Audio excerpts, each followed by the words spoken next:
Alright guys, welcome back to the channel. So if you've been anywhere near the internet this week, specifically if you've been following the true crime charts, you have probably seen the absolute explosion of interest around the Kinahan Cartel. There's this new podcast series that just dropped called Kinahan's Downfall, and it has completely blown the lid off what we thought we knew about these guys. We're talking about a group that started as small-time dealers in Dublin and somehow ended up being linked to global terror groups like Hezbollah.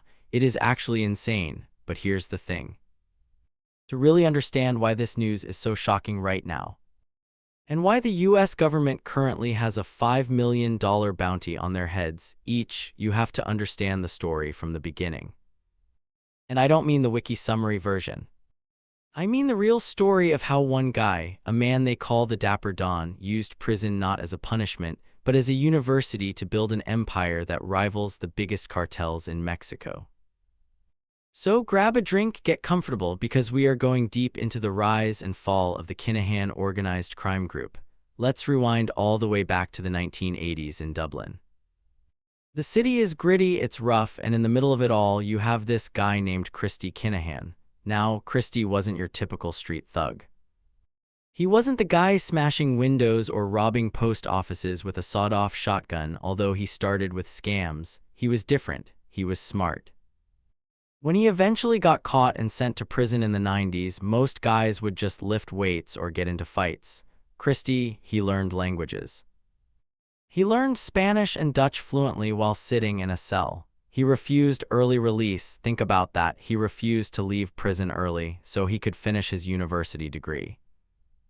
He was studying the market. He realized that the problem with Irish criminals was that they were too local. They were buying drugs from a middleman who bought from a middleman. Christie figured, why not just go to the source, so when he gets out he doesn't stay in Dublin. He moves to Spain, to the Costa del Sol, or as the British tabloids call it, the Costa del Crime. And this is where the legend of the Dapper Don begins. He's called that because he didn't dress like a gangster. No tracksuits, no gold chains. He wore expensive suits. He looked like a CEO, and honestly, that's exactly what he was. He built the cartel like a Fortune 500 company. He set up food wholesalers in Ireland as fronts. He'd ship legitimate truckloads of fruit and vegetables, but hidden inside the pallets were guns and cocaine. It was genius because it was boring. Customs officers don't want to search a truck full of rotting bananas. For years, they operated in the shadows. They were making hundreds of millions of euros, and nobody really knew the scale of it. Christie brought his two sons into the business, Daniel and Christopher Jr., and this is where the dynamic shifts. Christie was the brains, the diplomat. Daniel was different.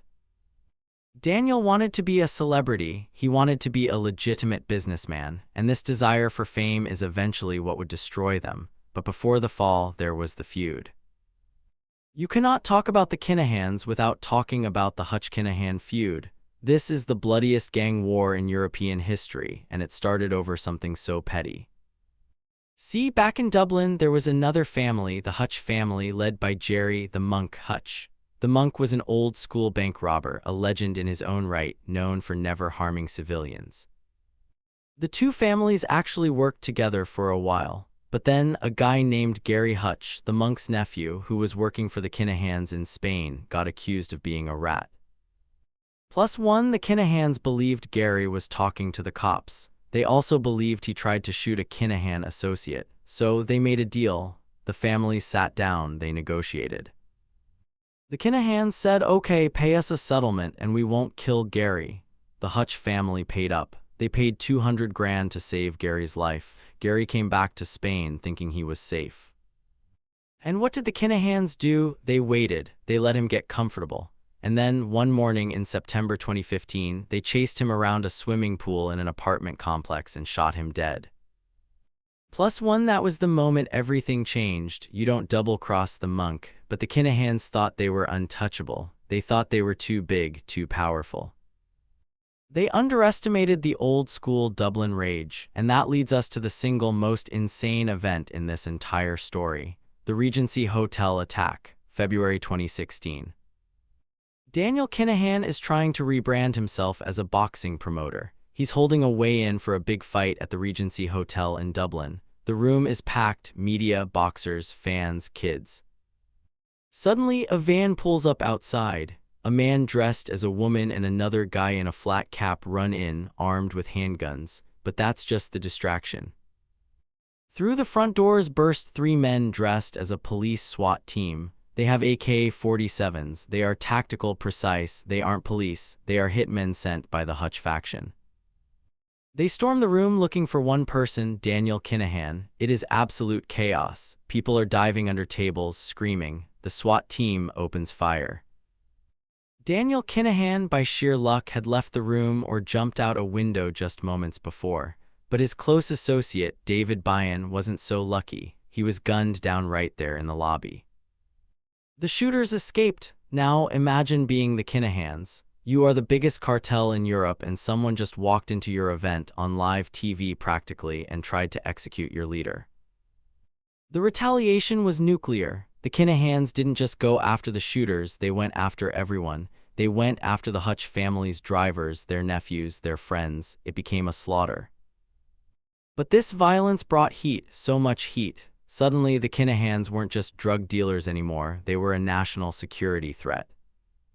The Irish government, the British police, and eventually the Spanish authorities started working together. But the Kinahans did what they always do, they moved. They left Spain and set up shop in Dubai. Plus one, why Dubai? Because at the time, Dubai had no extradition treaty with Ireland. It was the perfect safe haven. They lived like kings. They were posting photos on Instagram, living in the Burj Al Arab, driving Bugattis. Daniel Kinahan was even trying to broker the biggest fight in boxing history, Tyson Fury versus Anthony Joshua.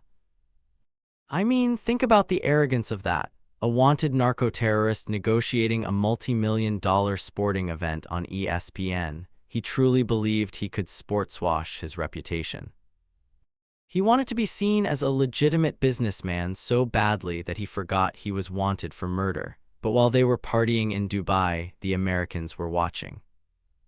And this is where the Kinahan's Downfall podcast and the recent news come into play. The DEA wasn't just looking at the drugs, they were looking at the money.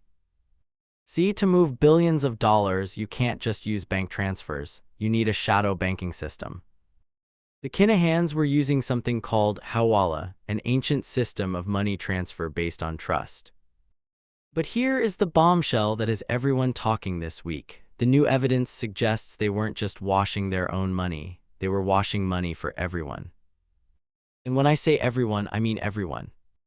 The recent leaks allege that the Kinahan Cartel was collaborating with elements linked to Hezbollah and other Iranian-backed groups to move money across Europe and the Middle East.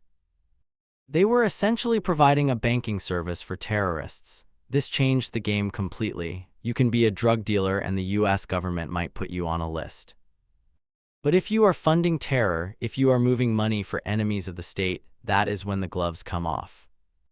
In April 2022, the US ambassador to Ireland stood up in Dublin City Hall and dropped a bomb. She announced sanctions on the Kinahans. But not just sanctions, she announced a $5 million reward for information leading to the arrest of Christy, Daniel, or Christopher Jr. That moment was iconic.